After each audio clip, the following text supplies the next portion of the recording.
nosotros conocimos como iglesia. No son paredes. La iglesia no es una pared, no son 4 paredes. La iglesia somos cada uno de nosotros. Así que Dios te necesita para que hagas la obra. Que estamos en un mundo que está siendo bombardeado constantemente por nuevas ideas. Y cuando digo nuevas ideas me refiero a pensamientos que tal vez están siendo pensados en las profundidades de las tinieblas para que la gente no crea la verdad. Y nosotros como creyentes debemos de estar despiertos para que el enemigo no nos engañe. Cuando la gente no entiende qué es la iglesia, o ven a la iglesia de una manera que para ellos no les parece, entonces vienen ellos y comienzan a formar sus propias iglesias. Y tal es el caso que allá en Argentina hay una iglesia que se llama la iglesia de Maradona. Ahí en esa iglesia, en Argentina, adoran a Maradona. Ya, le cantan a Maradona.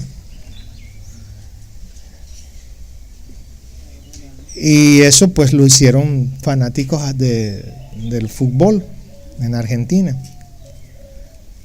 Cuando no se entiende esto, entonces nosotros vemos que la gente pues comienza a hacer esas cosas. El día de ayer me fijaba en una noticia que en uno de los estados de Estados Unidos, en el estado de Indiana, uno de los gobernadores de ahí dio su aprobación para que un determinado señor, no recuerdo bien el nombre ahorita de este señor, fundara la iglesia de cannabis. ¿Saben ustedes qué es cannabis, verdad? Tal vez cuando les digo cannabis nadie me entiende porque es el nombre científico de la planta marihuana. O sea que es la iglesia de la marihuana. Bueno, y aparecía por ahí una fotografía de un hombre con una pañoleta, barbado, y con un libro negro que en la portada tenía la hoja de la marihuana. En un principio pensé que ese era el fundador, pero no, el fundador es una persona bastante mayor y bien formal, se mira en su apariencia. Y el objetivo de él es que en ese lugar todos se reúnen para darle culto a la marihuana y fuman. Y no crean que tienen la Biblia. Hay un hombre que escribió un libro acerca de la marihuana y él lo va a tomar como el libro que van a usar para conocer el uso y los beneficios de esa planta o de esa hierba. Entonces les cuento esto para que vean que el diablo está influyendo en los pensamientos de las personas para diluir y hacer que lo que realmente la Biblia describe como lo que es iglesia, la gente no lo entienda ni lo comprenda. Por más de 1000 años, el concepto de iglesia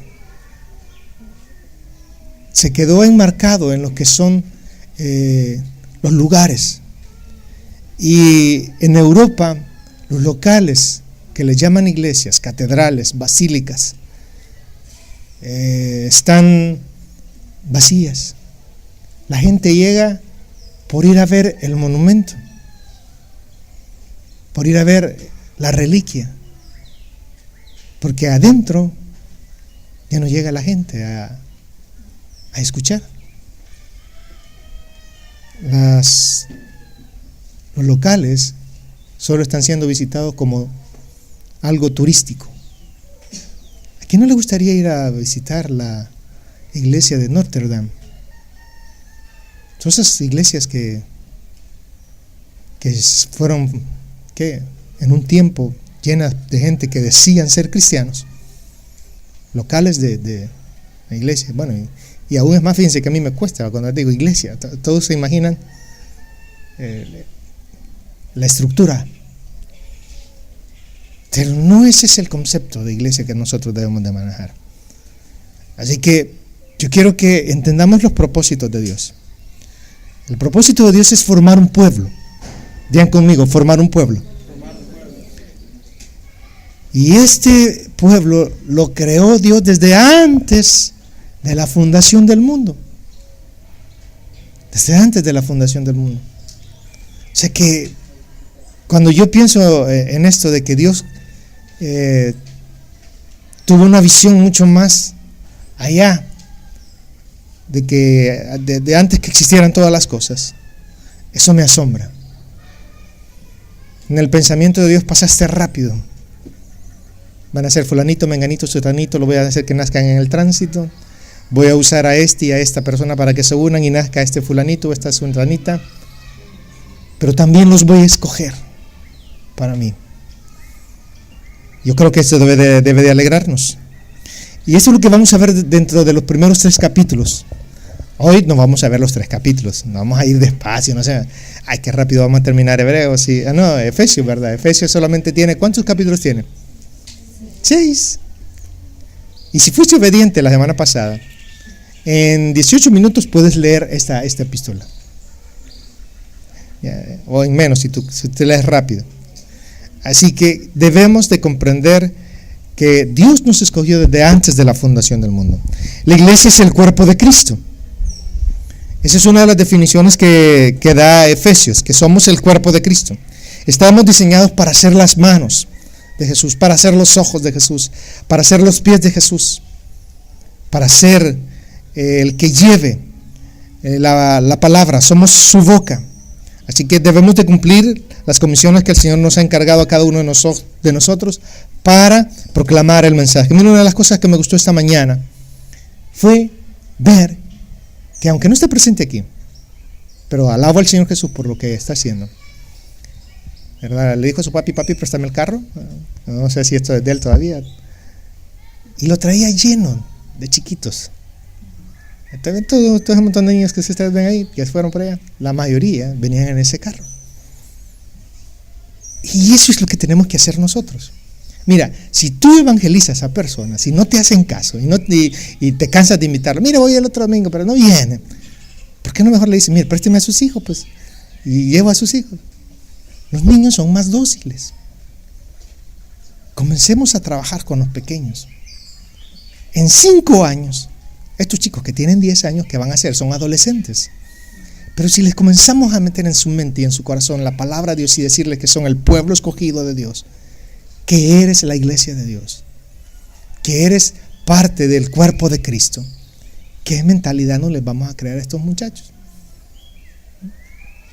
Y si estamos orando por ellos, hermanos, podemos hacer un mover grande aquí.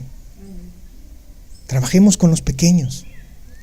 Si la gente grande no se quiere convertir, es su problema. Pero también les vamos a anunciar el evangelio a ellos. ¿Cuántos de los que están aquí se convirtieron cuando tenían por lo menos 10 años? O antes de los 10 años. ¿Alguien puede levantar la mano? Ok. ¿Cuántos se convirtieron a los 15 años? ¿Pocos? ¿17? ¿18? Pero miren, los primeros años de vida son vitales para conocer el evangelio. Dios usa maneras para que nosotros conozcamos a Jesucristo. Así que Jesús es el centro de la reconciliación. Eso es lo que vamos a ver en los primeros 3 capítulos. Jesús es el centro de la reconciliación. Dios lo ha puesto a Él, a Cristo, y nos ha escogido a nosotros como su iglesia y como su pueblo para que seamos el instrumento de reconciliación.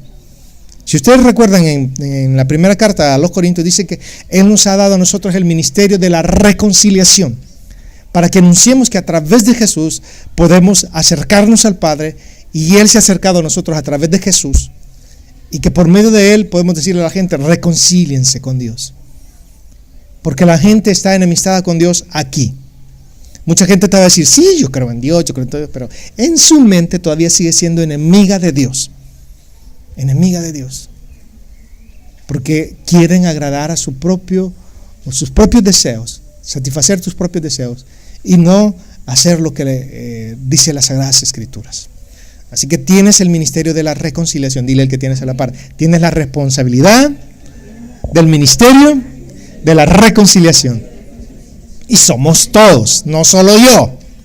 Hay el pastor que se encarga de predicar el evangelio. Ah, sí, cómo no. ¿Y tú? No, hermano, yo aquí estoy bien sentadito. Gracias, mucho gusto. Tú tienes una responsabilidad que cumplir. Somos llamados a esto. Así que, en primer lugar, yo quiero que leamos Efesios capítulo 1. Efesios capítulo 1, versículos del 1 al 4. Eso es todo lo que vamos a leer esta mañana. Efesios capítulo 1.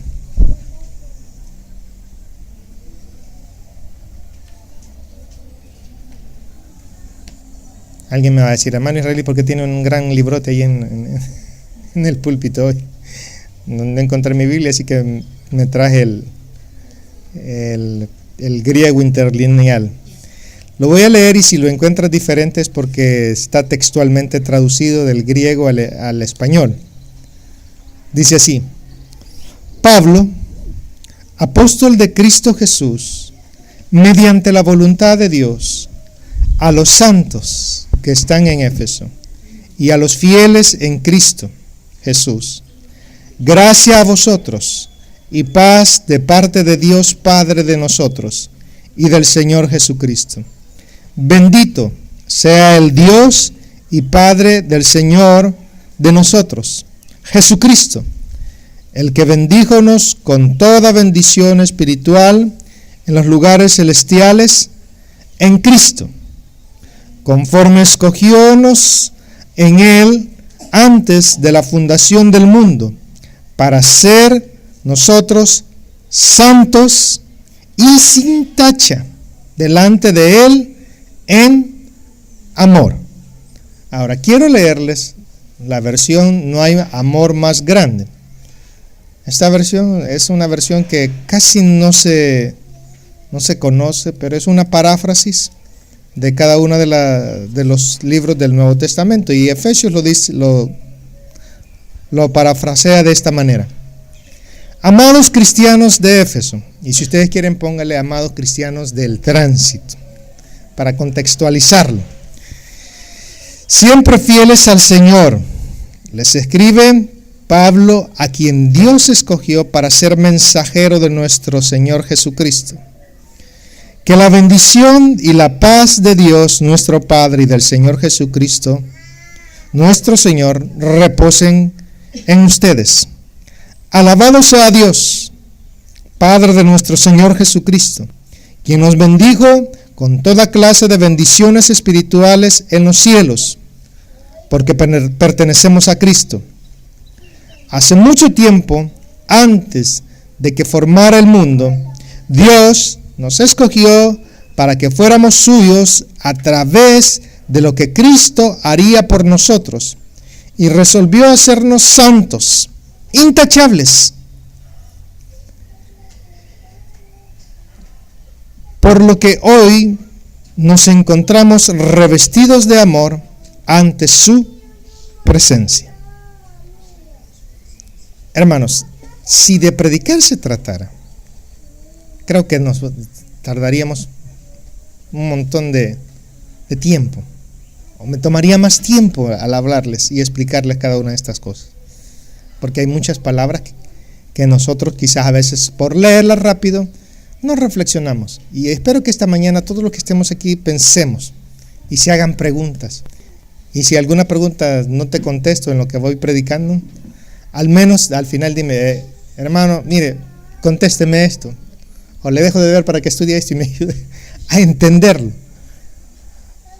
La carta a los Efesios es una carta que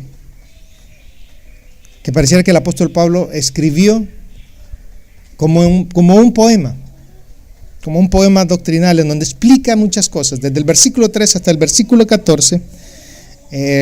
Algunos creen que es como un poema, pero el comienzo de la epístola nos da a entender que Pablo, quien asimismo se llama apóstol de Jesucristo, y como ustedes saben, apóstol significa enviado. Ok, muy bien. La palabra significa enviado, pero también un enviado que puede tomar la forma de un embajador, que fue enviado para representar a una nación. ¿Cuántos de ustedes les gustaría ser embajadores del Salvador? Que fueran allá a representar a nuestra nación. Es bueno, miren, estudien. Los que están jóvenes, ¿verdad? Estudien para que alguna vez los tomen en consideración ahí los que están en el gobierno, ¿verdad? Y pueden decir, el licenciado Moisés va a ser embajador allá en Israel. En Miami.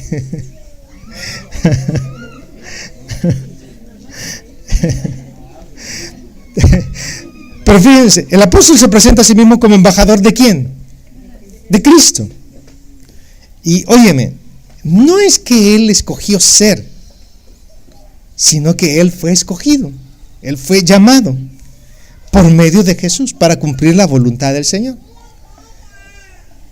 Entonces, yo quiero que entiendas esta mañana que tú has sido llamado. ¿Cuántos estuvieron al principio? ¿Qué fue lo que leyó nuestra hermana en la lectura bíblica? Juan 15, del 1 al 20, ¿verdad? Y ahí habla de que nosotros vamos a dar fruto estando ¿en quién? En Jesús. Estando en Cristo tú vas a dar fruto. Y él dice, miren, ustedes no me escogieron a mí, yo los escogí a ustedes.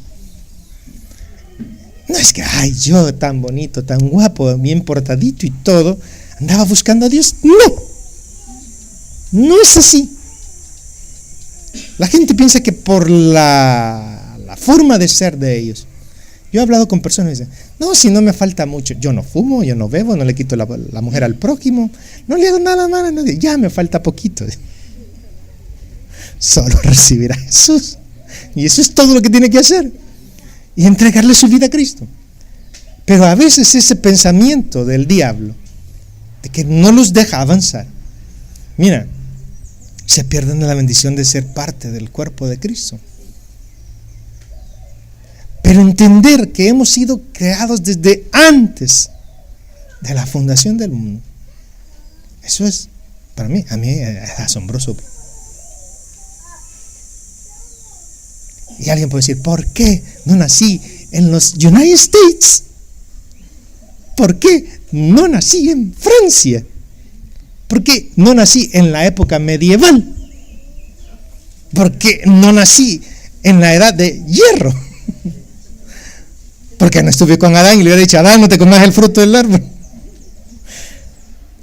Mira, todo está en un plan. Tus hijos que van a nacer, los que se van a casar dentro de algunos años o dentro de poco, están dentro del plan de Dios. Todo está planificado. Mira, el hecho de que mi mamá y mi papá no se casaran y que mi papá conoció a mi mamá y que, por decirte algo, en agosto de 1962 se juntaron y que después de vencer a 4 millones de otros espermatozoides, el mío logró entrar en el lóbulo de mi mamá. Oye, entender que me hizo nacer Dios por el puro afecto de su voluntad. Y oye, el diablo sabe que cada persona que nace es un potencial destructor de su reino, si éste logra conocer a Jesús. ¿Por qué creen ustedes que Muchas personas sufren en la infancia, sufren en la adolescencia, porque el diablo está con deseos de hacer atormentar a los seres humanos y a impedirles que conozcan a Jesucristo. Y a veces trae pobreza, a veces trae enfermedades, trae dificultades. Les estoy hablando acerca de mi familia. Mi familia fue atacada fuertemente por el diablo. Y cada uno de mis hermanos pueden contar sus historias y yo puedo ver cómo el diablo nos atacó. A cada uno de nosotros. Para que no cumpliéramos los propósitos y los planes de Dios. Yo me iba a morir cuando tenía, meses de nacido, pues. Y luego ir viendo todas las cosas que pasaron en mi vida hasta los 17 años. Digo, el diablo tenía ganas de hacerme,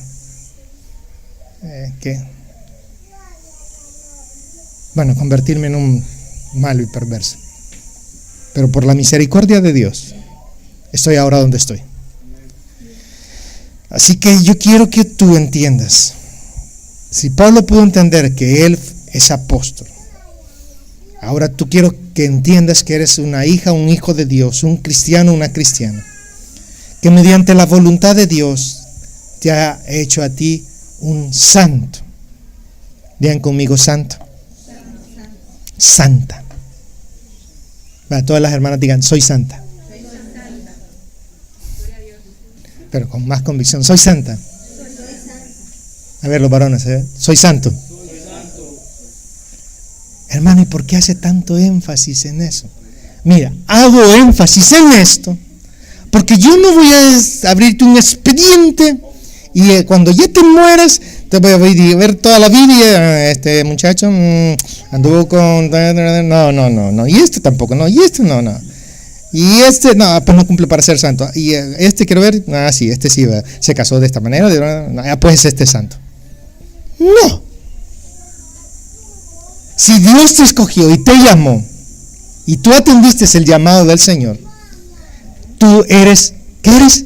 Santo. ¿Qué eres? Santo. Eres santo, eres una santa. Le perteneces a Cristo. Le perteneces al Señor.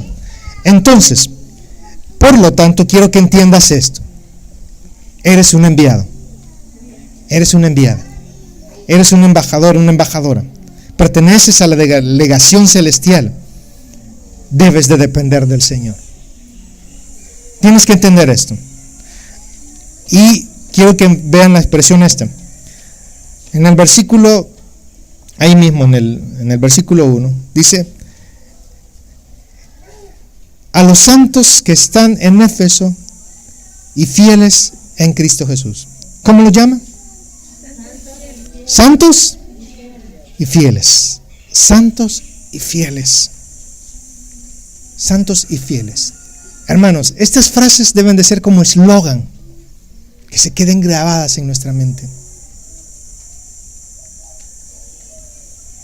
Que así como el mundo a veces nos meten eslogans, tú cada vez que leas la Biblia, que sean eslogans que te queden en tu mente. Por eso allá Jesús les decía en Deuteronomio, y se las vas a repetir a sus hijos, andando en el camino, al levantarte, al acostarte, en el caminar, en donde quiera que anduviéramos. Mira, tenemos que estar metiendo la palabra de Dios en nuestra mente y en nuestro corazón. Porque el enemigo manda siempre sus dardos a tu mente. Si yo examinara ahorita los pensamientos de ustedes y tuviera la capacidad de ver, quiero ver a qué le está pensando en la mente. No, este no está pensando en la palabra de Dios. Este está cantando otra canción. Está acordándose de la película de ayer. Está acordándose ¿de qué? ¿De qué te acuerdas? ¿Qué fue lo último que viste ahora en la mañana en el Facebook? Y eso te está en tu mente. Y no te estás concentrando aquí. Entonces yo quiero que entiendas esto, que eres una santa Eres un santo, eres una fiel, eres un fiel. Y esto, hermanos, va a tener el poder de cambiar nuestra mente. Santos y fieles en Cristo Jesús. Santos y fieles en Cristo Jesús. Gracia y paz sea a ti. Gracia y paz sean a ti. Estas son frases que el apóstol Pablo menciona cada vez. Gracia a vosotros. Miren, si pudiéramos poner en algo la palabra gracia, yo creo que no cabería en una cajita de fósforo ni en lo más pequeño que ustedes pudieran guardar. Es muy amplia. Por eso Pablo siempre decía, la gracia de Dios sea con ustedes. Pero que no sean como frases trilladas, sino como verdaderamente experimentando la gracia del Señor cada día. ¿Por qué amanecimos esta mañana acostaditos con un gran y hermoso calor? Por la gracia de Dios. Estamos aquí por la gracia de Dios. Vivimos por la gracia de Dios. La paz de Dios. Yo quiero hablar acerca de estas cosas. Mira, la palabra gracia viene del griego charis, que significa encanto o regalo. ¿Qué significa charis? Y regalo. Y charis traducido al español quiere decir gracias. Gracia quiere decir gracia. Entonces, mira, Cristo produce en cada uno de nosotros un estado encantador. Aquí en la mañana me gusta ver a mi esposa cuando se está arreglando. Y se me pasó algo por mi mente. No se lo quise decir. Y ahora se lo voy a decir. Porque la veo bien arreglada y bien bonita y todo. Y pensé, si Aida se hubiera hecho esto cuando tenía unos 20, 18 años, quizás otro se hubiera adelantado. Y no fuera yo el que estuve aquí con él.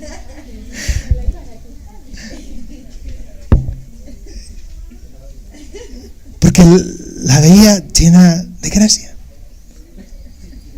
Y escucha, pero les da gracia a ustedes esto. Pero ponte a pensar cómo te ves sin Cristo. Nos vemos feos, como decimos nosotros en español, ¿verdad? Feos, como decimos en náhuatl nosotros. Nos vemos feos sin Cristo. Ahora la gracia de Dios sobre ti, ¿cómo te hace ver ante Dios? Hermoso, encantador, encantadora. Somos de encanto para Él. Por eso es necesario recibir a Jesucristo como Señor y Salvador. Porque entonces cambiamos de actitud, cambiamos de pensamiento. Ya no somos enemigos de Dios. Entonces la gracia de Dios es sobre nosotros, hermano. ¿Y qué sucede cuando el ser humano se aparta de Dios? Mira, por eso no te apartes de la gracia de Cristo.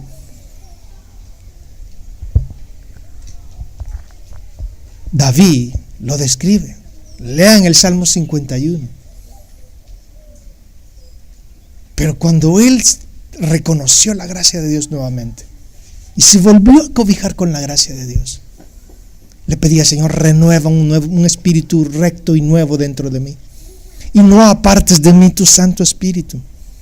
Jamás se vayan a apartar de la gracia de Dios. Que no se nos pase por un momento: ay, me voy a salir un rato al mundo y después regreso. ¿Cómo crees que vas a regresar? Mira, corres el peligro de nunca jamás regresar a la iglesia. Y corres el peligro de que venir sin dientes, sin ojo, todo quebrado, todo malherido por dentro. Dios, todo traumado, todo traumado. Dios te puede ir restaurando, pero escuchen. No nos apartemos, no usemos retroceso. Quítenle de su carrito la palanca de retroceso. No usen retroceso. Sigamos adelante. Entonces, así que la palabra charis es un regalo que produce un estado encantador ante Dios. La palabra paz, dice que en el versículo 2 dice, gracias a vosotros y paz del Padre Dios, de nuestro Señor Jesucristo, sea con cada uno de nosotros. La palabra paz viene del griego eirene. De ahí creo que viene el nombre Irene. ¿A cuántos les gusta el nombre Irene? ¿O le gustaría poner Irene a su hija? Sería como paz, decirle, hola, pasita. En hebreo es el shalom de Dios. Esta palabra jamás es negativa, hermanos. Y es también que esta palabra no es una ausencia de guerra o de problemas. Quiero que entiendas esto, porque muchos creen que al convertirse en cristianos ya no vamos a tener problemas, ¿verdad? Todo esto es un jardín de rosas, no tienen espinas, no hay nada malo, todo te va a ir bien, vas a ser próspero, no vas a andar con el bolso vacío, jamás vas a pasar hambre. Creo que ese tipo de evangelio no nos conviene así. Hay momentos en los cuales podemos pasar por todas estas circunstancias para ver qué hay en nuestro corazón. Pero en medio de todo eso, Dios promete darte paz. Dios promete darnos paz. Creo que una de las cosas donde más sentí la guerra fue cuando hicieron la ofensiva de 1989. Fue el noviembre. Miren, 2 noches seguidas porque mi familia allá en San Salvador vive, por así decirles, casi en la cima de una lomita, un cerro. Entonces los guerrilleros se fueron a pertrechar en el cucurucho, como decimos nosotros, en la punta del cerro, en la cima del cerro, y bombardeaban. Bueno, ellos les llamaban roquetazos, ya técnicamente, pero eran bombas. Y una de las bombas cayó casi 2 pasajes atrás de la casa de nosotros, y en la línea recta. Miren, cuando explotó todo el techo de la casa, literalmente varias tejas cayeron en la casa de nosotros, y eso nos asustó. Pero cuando eran los roquetazos y cuando sonaban las balas, miren, yo me sentía tranquilo.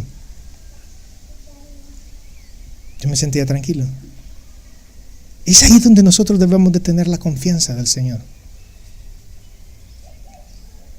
Jamás se me cruzó que nos iban a matar. Pero también pasó algo imprudente de parte mía.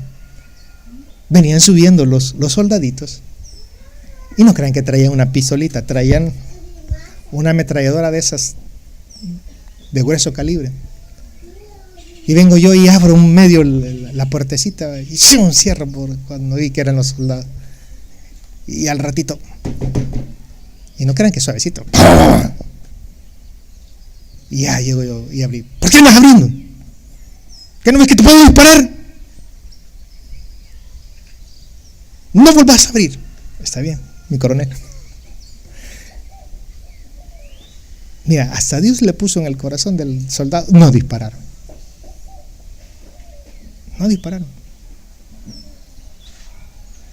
En medio de cualquier circunstancia, Dios te va a dar paz. Gracia a vosotros. ¿Y paz de quién? De Dios. Mira, ¿no te sucede que cuando has hecho algo indebido, tu corazón te dice, hiciste mal, no tienes paz? Pero a veces estás haciendo cosas que realmente las encuentras difícil y te trae una situación de incomodidad, pero de alguna manera estás haciendo eso. ¿Y sabes qué es la voluntad de Dios? Por ejemplo, los que están yendo allá a predicar y no se mira nada. Pero es la voluntad de Dios que sigas haciendo eso. Espero que aquí al final alguien diga: hermana Leti, yo me uno a su grupo. Hermano Marlin, yo me uno con vos. Y vamos a ir a predicar el evangelio. Y si no se convierte, pues sigamos. Tal vez las piedras se convierten. Y las piedras se convierten, pues, ni modo. Y que Dios quiere que tú tengas paz y seguridad en medio de cualquier circunstancia. Amén, hermanos. Así que busquemos al Señor de la paz, al Dios que nos da el consuelo.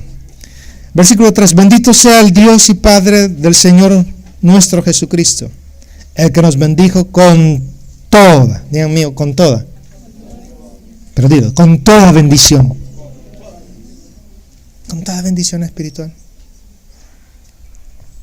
Quizás nosotros le damos más importancia cuando decimos: hermano, estoy bendecido, tengo un buen empleo, no me he enfermado, mi chequera está bonita, tengo 4, 5, 6 tarjetas de crédito, no las uso, pero más de algún día que ya las voy a usar.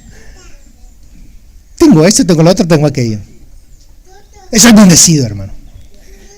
Y tal vez tú tienes la factura pendiente del cable, del agua, de la luz, del alquiler. Ya vamos por el segundo mes. Tus hijos te dicen: mami, tengo necesidad de un par de zapatos y los quiero Nike.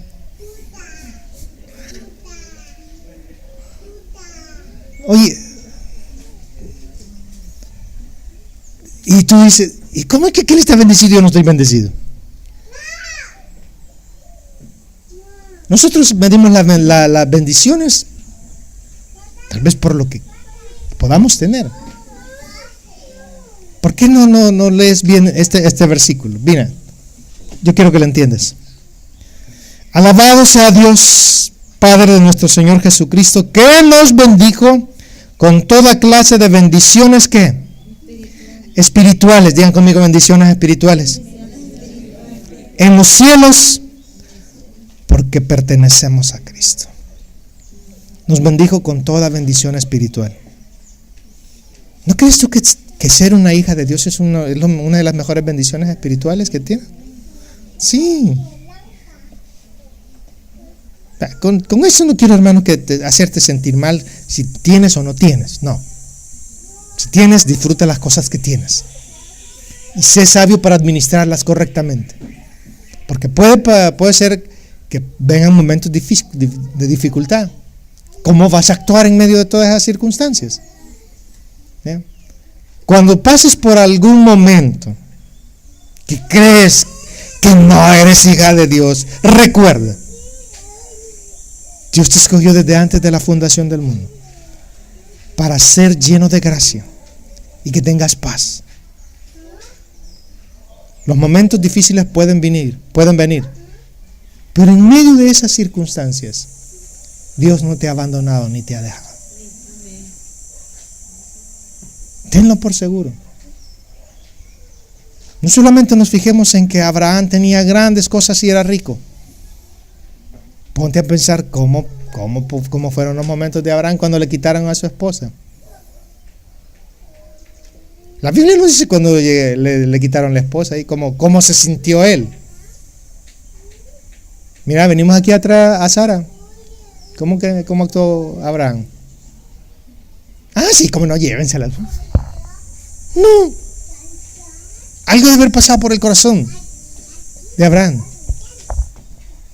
Pero en medio de eso, él confiaba que Dios iba a guardar a su esposa.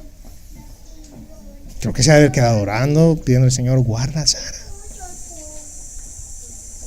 En medio de cualquier situación que tú pases, Dios está ahí.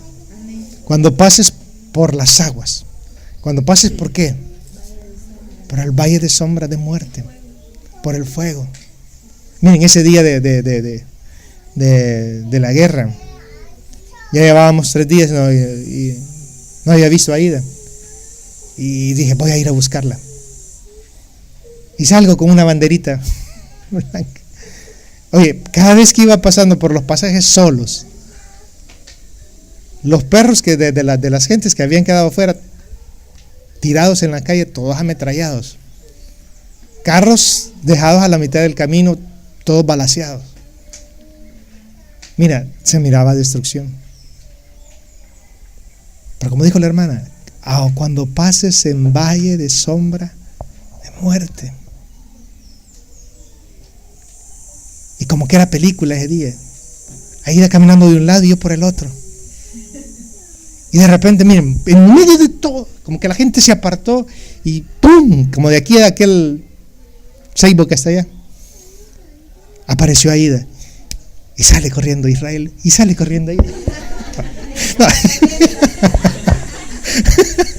No. Sí.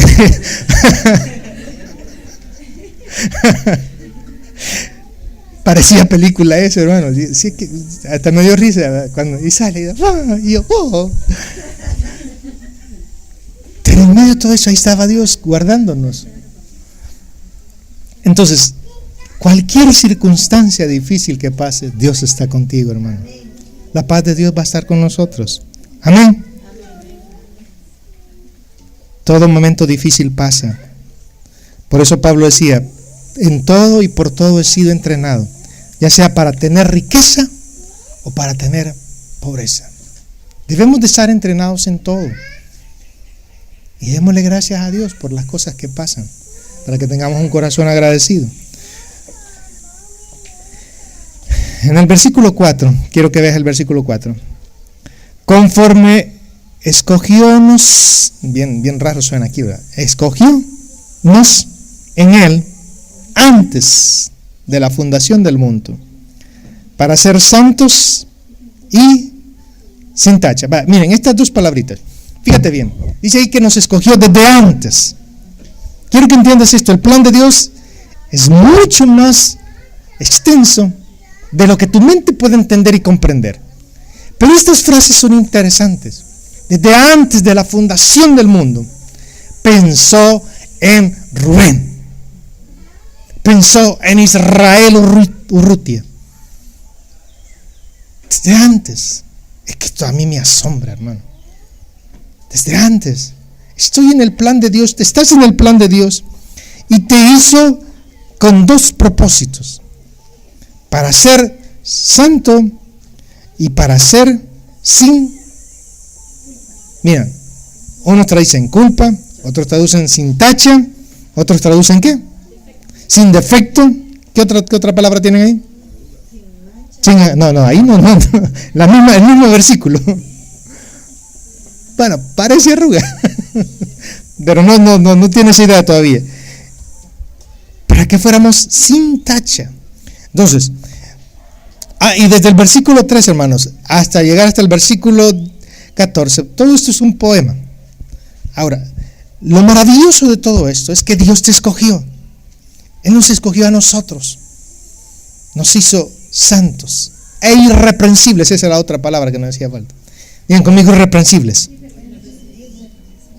Ahora, la palabra santo les dije que significa. ¿Qué les dije que significaba? No les dije. ¿Alguien me puede decir? Escogido, apartado para Dios, separados y sobre todo también para ser diferentes. Digan conmigo, ser diferente. Ser diferentes. Sea lo que sea que hagamos, sea lo que sea que nosotros, Dios nos ha dado los dones y las habilidades. La idea principal en esto es que tú seas diferente, que yo sea diferente. Si Dios te ha escogido para que seas un administrador de una empresa, que seas un administrador diferente. Si te ha escogido para que seas alguien en medio del ambiente de la medicina, que seas diferente. Si vas a estar trabajando con las leyes, que seas diferente. Si estás trabajando en el mercado, que seas diferente. Si estás trabajando con alumnos, que seas diferente. Todo distinto. ¿Por qué? Porque la gente va a decir, hey, yo te recomiendo a aquel Ese no te va a enganchar. Ese te va a dar precios justos, legales. Que no se va a aprovechar de ti. Que seamos confiables, distintos. Porque eres, ¿qué eres? Santo. Eres santa. Totalmente distintos. En esto van a conocer que son verdaderamente mis discípulos. Cuando vean los frutos de nuestro Señor en nuestras vidas. Que los jóvenes, donde quiera que estén, sean diferentes. Porque si tú llegas al grado y te pones a relajar con los demás y después les quieres hablar de Cristo, ¿cómo te van a decir? No, hombre, vos no te creo. A ver, ¿qué sos? Aún en medio del fútbol o de cualquier deporte que practiquemos, ser distintos, ser diferentes. Miren, en Hollywood todos los jóvenes sueñan con, ahí en los norteamericanos sueñan con llegar a ser artistas de Hollywood. Pero los artistas de Hollywood tienen que hacer lo que el resto hacen. ¿Qué tal si no hacen lo que no hacen los demás? En la época de Magic Johnson, cuando él era el mejor futbolista, por eso le pusieron Magic, porque era como mago, hacía grandes malabares con la pelota. Dijo por ahí un jovencito llamado A.C. Green, y como era el novato del equipo, comenzaron a molestarlo. Y uno le dijo, mira, aquí vamos a tener de todo. Y si tú quieres, tenés chicas por todas partes. Vino él, como era un santo, dijo, yo soy cristiano. Y yo me voy a mantener virgen hasta que me case. Dijeron todos. Se rieron de A.C. Green.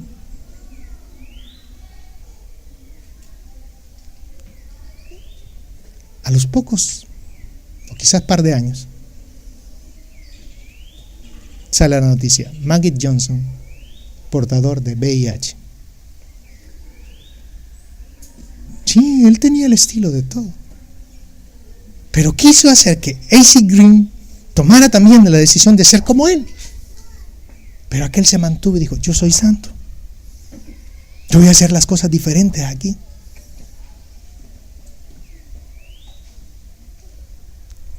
Mantente firme en tus convicciones. Porque eres un santo y una sin tacha, irreprensibles. ¿Te puedes ver así? ¿Te ves así? Dios ya no mira a Israel Urrutia de los años 70 con John Travolta y los Bee Gees. ¡No! Ni de Michael Jackson. ¡No! Ya mira a Israel Urrutia con Marcos Witt. Te ve diferente, te ve distinto. Dios nos ve santos e irreprensibles. Si estás en Cristo. Si estamos en Cristo, nos mira así. ¿Cuántos pueden decir gloria a Dios? Mira, esto merece una celebración, como decía aquel, ¿no? Y danzar y cantar y decirle, Señor, gracias por tu misericordia, por tu voluntad, porque te ha escogido desde antes de la fundación del mundo para que fuésemos santos y sin mancha delante del Señor. El cristiano debe de comportarse diferente a los demás, porque el mundo te exige de una manera, pero tú debes de conformarte a la imagen de Jesús, conforme a la ley de Cristo. Así que eres irreprensible. Y esta palabra irreprensible viene del griego amomos, que se compara a lo que era un sacrificio. ¿Te acuerdan cuando los sacerdotes pedían un sacrificio? Pedían que el corderito fuera sin tacha y sin mancha, que no hubiera defecto. Por eso, hermanos, veamos la gracia de Dios. ¿Qué ¿Qué tal si tú te presentaras a Dios sin haber recibido a Cristo? ¿Cómo te miraría Dios? ¿Con cuántas manchas te miraría? Como dálmata. Está buena la comparación. Completamente manchado. Pero ponte en Cristo. ¿Cómo te mira ahora Dios? Te mira guapa, te mira guapo, con ropas blancas. Por eso es importante estar en Cristo, hermanos. Entendamos qué es iglesia. Y esto nos va a impulsar a hacer la obra de Dios. Para que no veamos solamente, ay, voy al domingo. No, la iglesia se está moviendo ahí donde tú estás. Sé diferente. Trata bien a las personas. Mira, los que tienen negocios, traten bien a los clientes. ¿Cuánta gente creen que va a llegar? Ahí lo voy a comprar a la hermanita porque me echa ribetillo. Me la da con un copetillo. Cambio el otro. Sacale más para que nos abunde y podamos ganar más. No, seamos distintos. Mira, si fuéramos distintos todos, este país cambiara. Porque la iglesia tiene el poder de influenciar en todo. Para eso nos levantó Dios, para que influenciemos en todo de una manera diferente. Amén.